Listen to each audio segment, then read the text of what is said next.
15절로 35절입니다. 교독해서 읽도록 하겠습니다.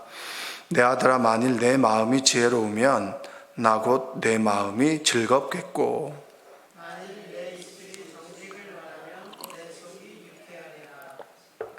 내 마음으로 죄인의 형통을 부러워하지 말고 항상 여호와를 경외하라.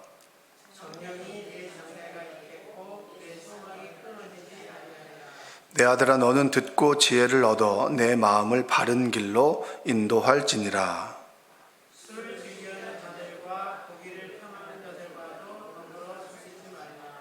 술 취하고 음식을 탐하는 자는 가난하여질 것이요 잠자기를 즐겨하는 자는 헤어진 옷을 입을 것임이니라.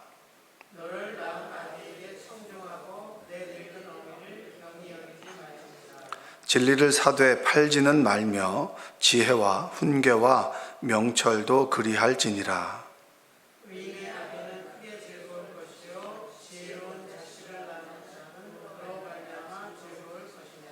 내 부모를 즐겁게 하며 너를 낳은 어미를 기쁘게 하라.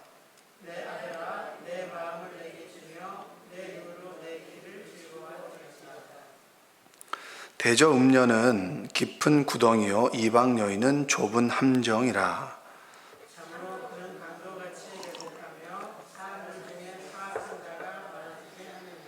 재앙이 네게 있느뇨 근심이 네게 있느뇨 분쟁이 네게 있느뇨 원망이 네게 있느뇨 까닭 없는 상처가 네게 있느뇨 붉은 눈이 네게 있느뇨.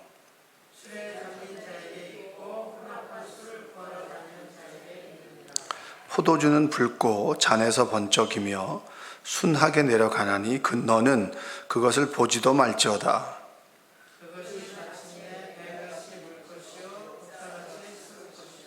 또 내 눈에는 괴이한 것이 보일 것이요 내 마음은 구부러진 말을 할 것이며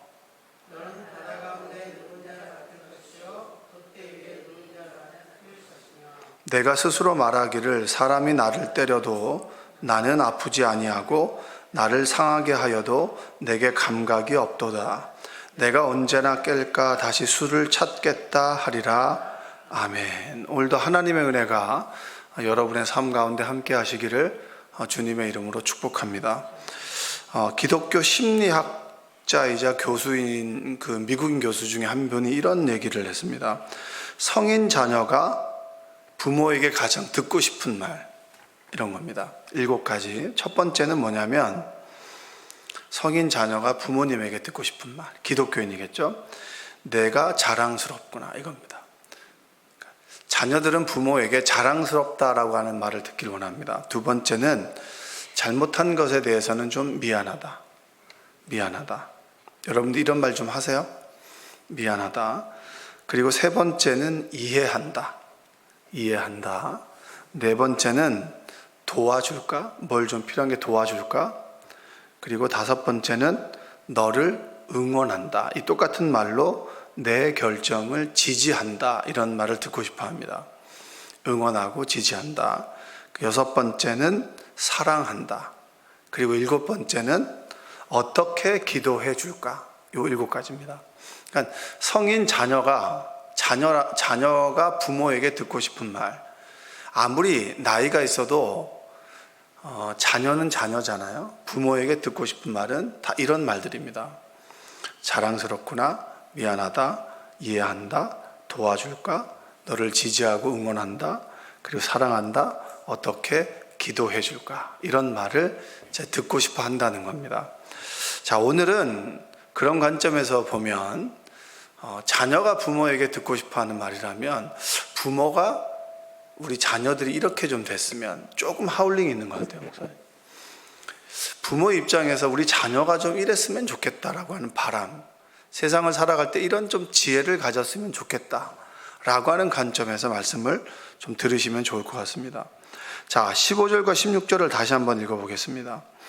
내 아들아, 만일 내 마음이 지혜로우면 나 곧 내 마음이 즐겁겠고 만일 내 입술이 정직을 말하면 내 속이 유쾌하리라.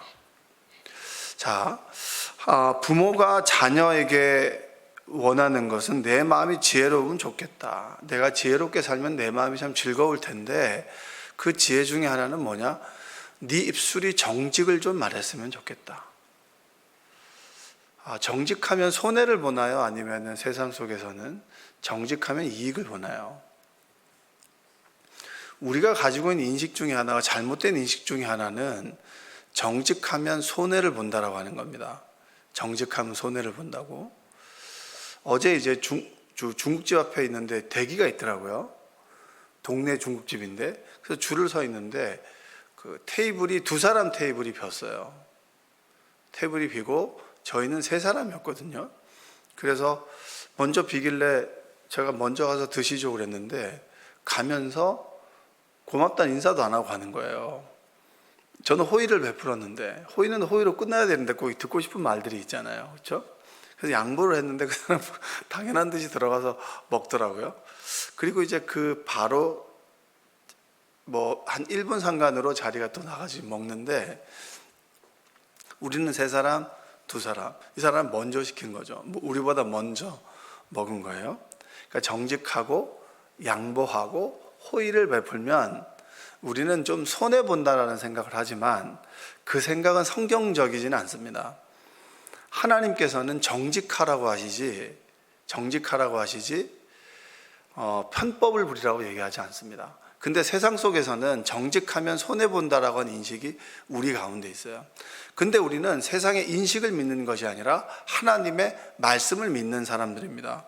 신명기에 보면 6장 18절 19절 제가 읽어볼게요. 여호와께서 보시기에 정직하고 선량한 일을 행하라. 그리하면 내가 복을 받고 그 땅에 들어가서 여호와께서 모든 대적을 내 앞에서 쫓아내시겠다고 내 조상들에게 맹세하신 아름다운 땅을 차지하리니 여호와의 말씀과 같으니라. 자, 내가 복을 받는데 무슨 일을 행하면 복을 받는다 그랬죠?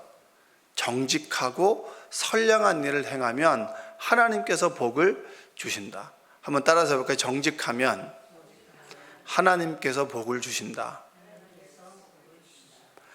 자, 우리가 정직하게 행하면 세상의 사람들은 손해를 본다라고 말하지만 성경은 절대 그런 말을 하지 않습니다.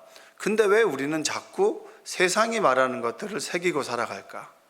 말씀대로 살지 않고 대접받고자 하는 대로 대접하라고 했습니다. 저는 굉장히 이 말씀을 중요하게 생각하는데, 세상 사람들이 소위 정직하면 손해본다, 실제적으로 손해볼 일이 생길 수 있습니다. 그럼에도 불구하고 우리는 하나님의 말씀을 지켰다라고 하는 것은 하나님을 최고로 대우해 드린 겁니다. 그러면 하나님께서 우리를 최고로 대우해 주실 겁니다. 세상은 끊임없이 우리에게 말씀 아닌 것들을 심어준다 해도 우리가 말씀대로 정직하게 살아가면 하나님께서 우리의 인생 가운데 복을 주신다. 할렐루야. 흔들리지 않는 여러분들 되시기를 바랍니다. 나만이 아니라 자녀에게도 그래, 손해볼 수 있지. 세상 사람들은 손해본다고 얘기하지. 그러나 하나님께서 복을 주실 거야 라고 자녀들에게 하나님의 말씀으로 가르칠 수 있는 모두가 되셨으면 좋겠습니다. 17절 18절 다시 한번 읽어보겠습니다. 내 마음으로 죄인의 형통을 부러워하지 말고 항상 여호와를 경외하라. 정령이 내 장래가 있겠고 내 소망이 끊어지지 아니하리라. 죄인의 형통은 뭡니까? 정직하지 않은 거죠. 정직하지 않게 행함으로 형통할 수 있지. 그 부러워하지 말아라. 그 부러워하지 말고 하나님을 두려워해라. 하나님의 말씀을 믿고 그 말씀을 따라가라. 그리하면 내 장래가 있겠고 내 소망이 끊어지지 않을 것이다. 단순한 말이죠. 정직하게 살아가시기 바랍니다. 하나님을 두려워하는 마음을 가지고 살아가면 하나님께서 필요한 때 복을 주시고 장래와 소망을 주신다. 나와 내 자녀들에게 가르칠 수 있는 은혜가 있기를 바랍니다. 자, 두 번째는 정직을 가르친다면 두 번째는 중독에 빠지지 않도록 권면해라. 이건 우리에게도 마찬가지입니다. 중독. 그 단테가 쓴 신곡 연옥편에 보면 이런 얘기가 나옵니다. 단테가 인간의 쾌락 중에서 가장 일상적인 욕망으로 식탐을 얘기합니다. 식탐. 이 식탐 있으신 분 계세요? 식탐? 먹는 거 보면 절제가 안 되는. 여기 계신 분들은 이렇게 뚱뚱한 분이 안 계셔가지고 그럴 수 있는데, 실제로 식탐이 있는 사람이 있어요. 그러니까 남기는 걸 못 참고, 그리고 먹는 것을 너무 좋아하는 사람이 있어요. 요즘 사람들은 대부분 그런 경향을 갖지만, 제 식탐을 가장 경계를 합니다. 일상적인 욕망. 그 식탐은 단순히 과식에 대한 욕구가 아닙니다. 그러니까 음식을 많이 먹고 싶은 욕구가 아니에요. 음식에 대한 욕망을 절제하지 못해서 이 정신이 육체의 탐욕에 무릎을 꿇고 노예가 되는 겁니다. 그러니까 이제 먹고자 하는 마음이, 정신이 육체의 탐욕에 무릎을 꿇는 것을 식탐이라고 이제 그 연옥편에서는 얘기를 하는데, 우리는 음식을 갈망하다 못해 정신적인 탐욕에 잠식되고, 그리고 그거에 대한 욕망에 먹히는 상태가 중독입니다. 중독. 그러니까 내가 먹고자 하는 정신이 육체에 무릎을 꿇고, 그리고 아예 노예가 된 상태를 중독이라고 하는 거죠. 그러니까 붙어버리는 겁니다. 근데 실제로 중독 많잖아요. 도박에 대한 중독. 그리고 요즘에는 컴퓨터 게임에 중독 엄청 많아요. 스마트폰. 여러분 생각해 보면 돈에 대한 중독도 있어요. 뭔가를 자꾸 그거에 정신이 침식되는 거. 요즘엔 그런 중독이 너무나 많습니다. 자녀들에게 있어서 우리가 가르쳐야 되는 것 중에 하나님 외에는 절대 중독은 안 됩니다. 근데 우리가 그걸 절제하고 자제할 수 없는 게 문제죠. 최근에 나온 책 중에서 이런 책이 있어요. 세계를 점령한 중독 경제학이라는 책이 있습니다. 세계를 점령한 중독 경제학. 사소한 중독이 인간의 집착을 불러 문명을 일으킨다. 제국을 무너뜨리고 수백만 명의 운명을 바꾼 이야기를 다루는 책입니다. 그래서 그 중독의 주인공들은 우리가 현재 식탁에서 먹는 커피 중독 많잖아요. 커피 끊기가 정말 힘들어요. 왜냐하면 커피를 끊으면 이게 교제가 안 됩니다. 사람들과 차 한잔 할래라고 했을 때 대부분 카페 가면 거의 다 커피거든요. 식탁에서 접하는 설탕, 차, 커피, 고추, 주류 이런 것들에 중독된 상태가 정말 다른 것들에도 영향을 미친다라고 하는 게 이런 책의 내용입니다. 자, 잠언은 오늘 뭐라고 얘기하느냐, 이 중독에 대해서 19절, 20절, 21절 한번 볼까요? 내 아들아 너는 듣고 지혜를 얻어 내 마음을 바른 길로 인도할지니라. 20절 읽어볼게요. 술을 즐겨하는 자들과 고기를 탐하는 자들과도 더불어 사귀지 마라. 술 좋아하는 사람 있죠? 우리는 어떤 속소를 가지고 있습니까? 술 좋아하는 사람들은 호인이다. 일정 부분 그럴 수 있는데 대부분의 문제는 술 때문에 일어납니다. 술에 중독되고. 집에서 술 먹는 사람, 우리 교인들 중에서도 보면 애들이 20살 되면 술 막 먹으려고 그래요. 그거에 대한 어떤 거부 반응이 없습니다. 왠지 아세요? 집에서 맨날 부모님이 술 먹거든요. 교회에서는 권사님, 집사님이지만 집에서는 늘상 술을 먹어요. 저녁에 한 잔씩 먹고 대화하면서 늘 그런 걸 봐왔기 때문에 애들이 술 먹는 거에 대한 주저함이 없어요. 교회 문화도 술 먹는 문화로 바뀌어야 된다는 거예요. 왜 이렇게 편하게 술 한잔 먹으면서 하면 친해지는데 왜 그걸 안 하냐고. 이렇게 얘기합니다. 뭐가 맞는지 모르겠어요. 도대체. 집에서 늘 권사님이고 그리고 집사님이고 술을 먹는데 교회 와서까지 애들이 당연히 술을 먹는 거는 당연한 거겠죠. 335, 또 성교회별로. 또 심지어는 장로님들이 모여서 이렇게 전통적으로 술을 먹는 교회도 있어요. 그러니까 이거는 정말 우리가 가지고 있는 문화입니다, 문화. 술을 즐겨 먹거나 그리고 고기를 탐하는 자들과 더불어 사귀지 말라. 술 취하고 음식을 탐하는 자는 가난해질 것이고 잠자기를 즐겨하는 자는 헤어진 옷을 입을 것이다. 이 잠언의 이 말은 무슨 말이냐면 술 이런 것으로부터 우리가 빠져들게 되면, 유혹으로부터 빠져들게 되면 헤어나올 수 없다. 그러니까 여러분들의 자녀들이 친구를 사귈 때 술 좋아하는 사람 가까이 있으면 술을 먹을 수밖에 없어요. 도박 가까이 있는 사람은 도박할 수밖에 없어요.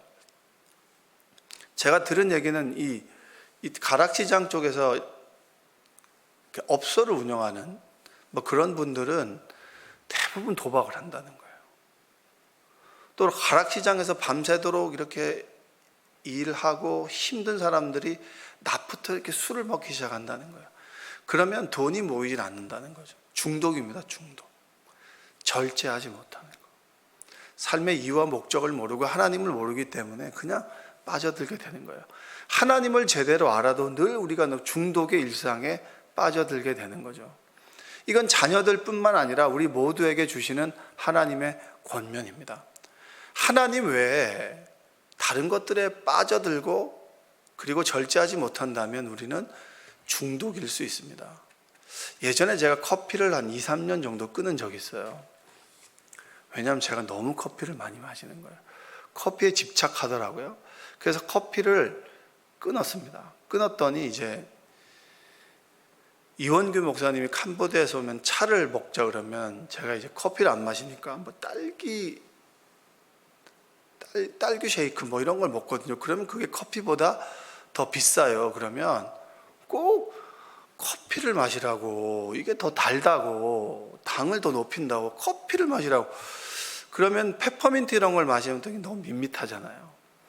그러니까 달달한 걸 먹으면 값도 비싸고 당이 올라간다고 그렇게 구박을 하고, 캄보디아 가서도 이제 커피 하루에 한 잔은 혈액순환을 높인다는 거 계속 그걸 보내요. 계속 보내다가 3년째 되는 그때, 그래, 내가 마신다. 커피는 쓰거든요, 그냥. 옛날에 믹스 커피를 그렇게 많이 마셨던 것 같은데. 근데 이제 그런 걸 먹는데 지금 그렇게 중독은 아닙니다. 중독은 아니고 한 잔 정도, 그리고 한두 잔 정도를 먹는데 그것으로부터 헤어나오는 게 참 힘들어요. 왜냐하면 중독은 하나의 문화거든요. 정신이 육체에 무릎을 꿇고, 그리고 하나 이거 절제 못하는 상태로 고착되는 건데, 자, 중독이 있다면 그것으로부터 자유하는 은혜가 있기를 주님의 이름으로 축복합니다. 하나님께 기도함으로 하나님 안에 자유함을 누림으로 중독으로부터 자유하게 되시기를 원합니다. 술과 쾌락에 빠지고 음식을 탐하는 자에 대해서 경고하는 거죠. 빠지지 마십시오. 하나님 외에는 절대 빠지지 마십시오. 돈의 중독도 되지 마시고 사람의 중독도 되지 마십시오. 사람과도 적당한 선을 유지하십시오. 부부 간에도, 자녀 간에도, 가장 친한 친구 간에도 그들만의 비밀을 공유할 수 있는 일정한 그들의 자리를 허용해 주셔야 됩니다. 모든 비밀을 공유한다, 그것만큼 무서운 건 없어요. 그 사람의 자리를 인정해주고 나는 나의 자리를 인정해주고, 그리고 공유할 수 있는 부분들을 건강하게 공유할 수 있는 것, 그것이 바로 건강함입니다. 술과 음료를 멀리하라. 이것은 종속되고 중독되는 것입니다. 식탐, 사람, 돈, 그리고 술 한 잔 정도는 괜찮죠. 근데 한 잔만 가지고 끝나면 문제가 아닌데 2잔, 3잔으로 다른 사람에게 피해를 주고, 대부분의 범죄들은 다 술을 먹고 일어나는 일들입니다. 자, 지혜의 길을 걸으며 부모와 하나님을 어떻게 기쁘시게 할까? 정직하십시오. 그리고 중독으로부터 멀리하도록 늘 하나님께 구하십시오. 그것이 이 세상을 살아가는 지혜로운 길이요, 우리가 자녀들에게 길러야 되고, 자녀들이 정직하게 살아가고 중독이 아닌 하나님을 경외하며 살아가는 삶이 부모가 자녀들에게 원하는 삶인 줄로 믿습니다. 자, 기도하겠습니다. 사랑과 은혜가 풍성하신 아버지 하나님, 감사합니다. 부모가 자녀에게 무엇을 가르칠까? 자녀가 어떻게 살았으면 좋을까? 라고 하는 질문에 자녀들이 하나님 앞에 정직했으면 좋겠습니다. 사람들 앞에 정직하고 하는 일에 정직하고, 그리고 무엇보다 하나님을 두려워할 줄 아는 그런 자녀들 되게 하여 주옵소서.